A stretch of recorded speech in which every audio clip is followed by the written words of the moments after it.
Hello नमस्कार, कसे आहेत सगळे? मस्त मजेत ना? मजेतच असायला हवं. मी सुकन्या स्वागत करते तुमचं आजच्या एका नवीन व्हिडिओमध्ये. तर छान अशी सुरुवात झालेली आणि कालच्या व्हिडिओमध्ये मी सांगितलं होतं की उद्या आम्हाला सकाळी देवदर्शनासाठी जायचं आहे, म्हणून मी सकाळी लवकर उठले, मस्त आंघोळ करून घेतली, हेअर वॉश पण केला होता छानसा, कारण रात्रीच मी केसांना तेलाची चंपी करून ठेवली होती. हेअर वॉश केला आणि मग लगेच मी देवपूजा करायला घेतली, कारण कुठेही बाहेर जायचं असेल ना तर पहिल्यांदा मी घरातली देवपूजा करते आणि मगच घराबाहेर पडते. देवांना आंघोळ घालणं मला जमलं नाही ना तर मी फक्त दिवाबत्ती का होईना पण करतेच, त्याशिवाय मला घरातून बाहेर पडू वाटत नाही. तर जी काल वाहिलेली देवाला फुलं असतात ना ती मी रोज सकाळी उचलताना सगळी एकत्र गोळा करून घेते आणि त्या फुलांचा एकदम मस्त सुगंध घेते, म्हणजे वास घेते. असं म्हणतात की देवाचा वास त्याच्यामध्ये असतो, म्हणून मग मी पहिल्यांदा वास घेते आणि नंतरच ती फुलं मग साईडला ठेवून देते आणि मग दिवाबत्ती करायला घेतली. आज काय मी देवांना आंघोळ घातली नव्हती, कारण मला सकाळी लवकर आवरायचं होतं. आम्हाला इथून आवरून भोसरीमध्ये जायचं होतं आणि तिथून मग सगळेजण आम्ही एकत्र निघणार होतो. मग तिथं जायला पण आम्हाला उशीर झाला असता, कारण ऑलरेडी त्यांचं सकाळी लवकर आवरलं वगैरे होतं. मग म्हटलं आपल्याला उशीर व्हायला नको, म्हणून मी देवपूजा करून घेतली पहिली आणि लगेच आमच्यासाठी चहा ठेवला. म्हणजे मी आधीच चहा ठेवला होता जेव्हा देवपूजेला जायच्या आधी, कारण हे आंघोळीला गेले होते. धनुष पण उठला होता. म्हटलं आंघोळ वगैरे झाली की लगेच आम्हाला चहा घेता येईल, आणि चहा झालं की लगेच निघणारच होतो. चहाची भांडी घासायला पण मला वेळ भेटला नाही, कारण ताईंचा कॉल आला की आमचं सगळं आवरून झालं आहे ऑलरेडी, तुम्हीच या लवकर, म्हणून मग आम्हाला जायचं होतं आणि इथून आम्हाला जायला 1-पाऊण तास तरी लागतो. आणि म्हटलं सकाळची ट्रॅफिक लागेल पुण्यातील आणि मग आम्हाला अजूनच उशीर होईल, म्हणून गरमागरम पहिला चहा घेतला. धनुषला पण चहा आणि दूध प्यायला दिलं आणि सगळं काम आहे असं सोडलं. त्यात एक मोठी गंमत झाली की मला जी साडी घालायची होती, म्हणजे देवदर्शनाचा प्लॅन तर अचानकच ठरला होता आणि असं असताना आपल्याकडे आहे छान साडी तर आपण ती घेऊ, म्हणजे घालू नवीनच साडी. आणि मी नेमकं ब्लाऊज स्टिच करायला टाकला होता आणि स्टिच करून झाला होता, पण मला आणायला जायला वेळ भेटला नव्हता, म्हणून सकाळी सकाळी त्यांच्या घरी गेले. त्यांना पण डिस्टर्ब केलं असेल मी, आणि मग त्यांच्याकडून साडी घेऊन मग मी भोसरीला गेले. तिथं गेल्यानंतर सगळ्यांनीच आवरून घेतलं होतं आणि मग आम्ही गेल्यानंतर आवरलं. धनुचं आणि त्याच्या पप्पांचं घरूनच आवरून गेलं होतं. माणसांचं किती छान असतं ना, एक शर्ट पॅन्ट घातली की झालं, तसं लेडीजचं नसतं. मी खरंच सांगते, असं काहीच नसतं बरं का. आपल्याला तिथं जा, परत साडी घाला, या बऱ्याचशा गोष्टी आपल्याला कराव्या लागतात. आणि देवदर्शन म्हटलं की साडी तर आलीच. बाकीच्या ठिकाणी मी जायचं म्हटलं तर ड्रेसवरतीच जाते, पण देवदर्शनाला किंवा सासरी वगैरे जायचं असेल तर मग मी साडी घालून जाते. आणि हे दिवे घाटातील सुंदर असं दृश्य, विठ्ठलाची मूर्ती इतकी छान आहे ना, खूप मस्त वाटतं. तुम्ही पण गेलाच असाल नक्की तिथेच. आता लहान मुलं सोबत असतात प्रवास करताना, मग त्यांची किती मोठी लाडीगोडी असते ना. आम्हाला भूक लागली, हे झालंय ते झालंय, मग आम्ही शिवनेरी मिसळला थांबलो आणि मस्त अशी मिसळची टेस्ट घेतली आणि टेस्ट एक नंबर होती. जर तुम्ही कधी सासवड हायवेवरून जात असाल ना तर नक्की ट्राय करा. आम्ही सगळेजण थांबलो आणि मग नाश्ता करण्यासाठी गेलो आणि बाहेर गेल्या गेल्या सगळ्यांचं फोटो सेशन चालू झालं होतं. सगळ्यांना फोटोची भरपूर आवड आहे आणि आज मी खूप दिवसातून ह्यांना सगळ्यांना व्हिडिओमध्ये घेतले. आता ही आहेत माझी सगळी सासरची मंडळी. आमच्या सगळ्यांनी घेतलं होतं, म्हणजे आम्ही सगळ्यांनी, म्हणजे जाऊबाई, मी आणि मुलींनी मिसळपाव घेतली होती. हे दोघं भाऊभाऊ होते, त्यांनी दोघांनी पण त्यांची पावभाजी मागवली होती. त्यांची काही पावभाजी लवकर आलीच नाही म्हणून हे असे बघत होते. थोडंसं इग्नोर करा बरं का. तोपर्यंत आमची निम्मी मिसळ खाऊन होईपर्यंत ह्यांचं डिश आली, मग त्यांनी पण मस्त असा तावा मारला. आणि धनुचं आणि धनुच्या आजीचं तर वेगळंच चाललं होतं. हे आहेत माझ्या सासूबाई, त्यांचा गुरुवारचा उपवास असतो म्हणून त्यांनी त्यांच्यासाठी साबुदाणा वडे आणि लस्सी घेतली होती आणि धनुष आणि दोघंजण मस्त एन्जॉय करत बसले होते आमच्यापासून लांब. फायनली आम्ही आमच्या डेस्टिनेशनला पोहोचलो आणि तिथे गेल्यानंतरचा हा सुंदर नजारा जो की दिसतो कडेपठार म्हणून, म्हणजे जेजुरी गडावरून इतकं सुंदर दृश्य बघायला भेटतं. आम्ही खालीच गाडी पार्क केली आणि मग मस्त अशा पायऱ्या चढत चढत वरती आलो एन्जॉय करत करत.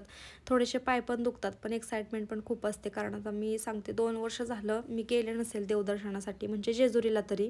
फक्त आपण ठरवतो की आपल्याला जायचे, पण जाणं काय होतच नाही, कारण ह्यांचं ऑफिस असतं किंवा बाकीच्या पण भरपूर काही गोष्टी असतात. देवीची ओटी भरायची होती, म्हणजे म्हाळसा देवीची आणि बानुदेवीची.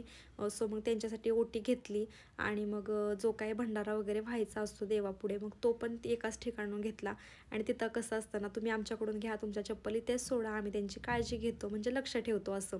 चप्पल वगैरे तिथं ठेवले आणि मंदिराच्या समोर देवाचे दिवे लावलेले असतात, तर आपल्या स्वइच्छेने आपण तिथं तेल घालू शकतो. मग ह्या दोघा भाऊभावांनी पण तेल घेतला आणि पहिल्यांदा देवाचा दिवा लावला. मग बाहेरूनच दर्शन घेतलं आम्ही, कारण आतमध्ये तर भरपूरच गर्दी होती.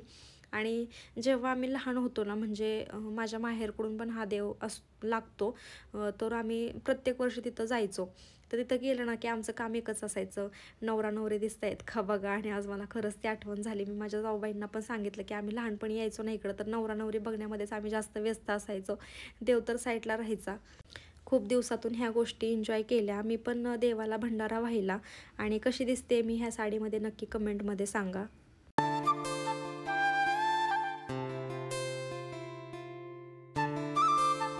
खंडेरायाचं बाहेरूनच दर्शन घेतलं. तिथंच वरतीच म्हाळसादेवी आहे, सो म्हाळसादेवीची पण ओटी भरली. आणि मग आम्हाला माहीतच नव्हतं की बाणाईचं मंदिर कुठं आहे ते. आम्ही विचारत गेलो, कारण कधीच तिथं जाण्याचा संबंधच आला नव्हता. म्हणजे आम्ही जायचो आणि गडावरती दर्शन घ्यायचो, तिथं म्हाळसादेवीच्या वगैरे पाया पडायचो, पण बाणाई देवीला कधी गेलो नव्हतो. मग परत बाणाई देवीला खाली गेलो आणि त्याच्यानंतर चप्पल घेण्यासाठी परत वरती आलो. आणि खूप तहान लागली होती, म्हणजे घसा एकदम कोरडा पडला होता. मग एका ठिकाणी लिंबू सरबत घेतला आणि लिंबू सरबत पण खूप टेस्टी होता. देवदर्शन वगैरे सगळं आवरून झाल्याच्या नंतरनं फायनली आम्ही प्रसाद घेतला. कोणाला आवडतो देवाकडचा प्रसाद नक्की कमेंटमध्ये सांगा. आम्ही सगळ्यांनी प्रसाद घेतला आणि मग परत आम्ही परतीच्या प्रवासाला निघालो, कारण अजून दुसरे पण देव करायचे होते. पण आम्ही 10 मिनटं आधी बसून घेतलं होतं, कारण आम्हाला खूपच कंटाळा आला होता. आणि असं म्हणतात की जेजुरी गडावरचं दर्शन घेतल्यानंतर तिथंच यमाई देवी आहे, तिचं दर्शन घ्यावं लागतं, तेव्हा आपलं दर्शन पूर्ण होतं असं म्हणतात. आता मला हे माहीत नव्हतं, पण फर्स्ट टाईम सासूबाई असं बोलल्या म्हणून आम्ही तिथं यमाई देवीला गेलो. आणि आम्ही कधीच गेलो नव्हतो तिथं यमाई देवीला वगैरे. आणि मग तिथं गेलो, छान असं दर्शन घेतलं. आणि आज कुठल्याच मंदिरामध्ये जास्त गर्दी नव्हती, म्हणजे कसं आज गुरुवार असल्यामुळे जास्त काय गर्दी नव्हती. व्हिडिओच्या माध्यमातून तुम्ही पण नक्कीच देवांचं दर्शन घ्याल आणि व्हिडिओ शेवटपर्यंत बघा. सगळ्यात जास्त ना एक्साइटमेंट मुलांना असते, म्हणजे कुठं जरी आपण गेलो ना तर कुठं काय आहे हे बघायचं त्यांना जास्त पडलेलं असतं. आणि धनुषना ह्या मंदिरामध्ये आतमध्ये कोणालाच अलाउड करत नव्हते. जे बाकीचे होते त्यांचा अभिषेक वगैरे काहीतरी चाललं असेल असं मला वाटतं, पण धनुष अचानकच आतमध्ये मंदिरात गेला आणि तिथं दर्शन करून आला. मग आम्ही गेलो नारायणपूरला. तुम्हाला तर माहीतच असेल, दत्त मंदिर खूप मोठं आहे नारायणपूरमध्ये. आणि आज नेमका गुरुवार होता आणि इथं भयानक गर्दी होती, कारण खूप लांबून लोक इथं येतात. आम्ही पण ह्याच्या आधी 2-3 वेळा गेलो होतो, पण अशीच गर्दी असायची नेहमी इथे. एक टायमिंगलाच फक्त आमचं छान असं दर्शन झालं होतं. आज पण आमचं व्यवस्थित दर्शन झालं, म्हणजे फोटो वगैरे व्यवस्थित काढता आले किंवा आम्हाला पण मूर्ती वगैरे जवळून बघायला भेटली. दर्शन घेतलं आणि सगळेच असं ना फोटोशूट तर लिहिलं होतं की फोटोशूट करायचं नाही म्हणून, तरी पण सगळ्यांच्या हातामध्ये कॅमेरे होते. आणि हा साईटून काढलेला फोटो पण बघा ना, मूर्ती किती मनमोहक आहे, म्हणजे एकदम हसरी मूर्ती आहे, जवळून बघायला खूप छान वाटतं. जर तुम्ही नारायणपूरमध्ये कधी गेला असेल ना, तर तिथली खासियत म्हणजे ह्या स्वामींच्या मूर्ती, त्या पण वडाच्या झाडामधल्या लाईटिंग सहित. मी पण गेले मला वाटतं गेल्या वर्षीच मी इथूनच स्वामींची मूर्ती घेतलेली, पण मी काय त्याची पूजा वगैरे करत नाही, म्हणजे असंच ठेवलेलं आहे मी. ते उद्याच्या व्हिडिओमध्ये नक्की दाखवेल. तुम्हाला पण ती मूर्ती नक्कीच आवडेल. आणि मला वडाच्या झाडातली घ्यायची होती म्हणून मी तशीच घेतलेली. आम्ही सगळेजण परत घरी आलो. आल्यानंतर फ्रेश वगैरे झालो आणि घरी जेवण बनवायचा खूप कंटाळा आला होता. आणि यांच्या इकडे म्हणजे भोसरीमध्ये संध्याकाळी पाणी येणार होतं, ते पाणी काही आलंच नाही. मग म्हटलं जाऊ देत, घरी पण नको जेवण करत बसायला, म्हणून भाऊजी बोलले की आपण बाहेरच जेवण करायला जाऊया. म्हणून देसी तडका हॉटेलमध्ये आम्ही जेवण करायला गेलो. मुलांना घरामध्ये जेवण करायचं नसतं, पण बाहेर गेल्यानंतर ना जेवणाची त्यांची जी मज्जा असते ना ती वेगळीच असते.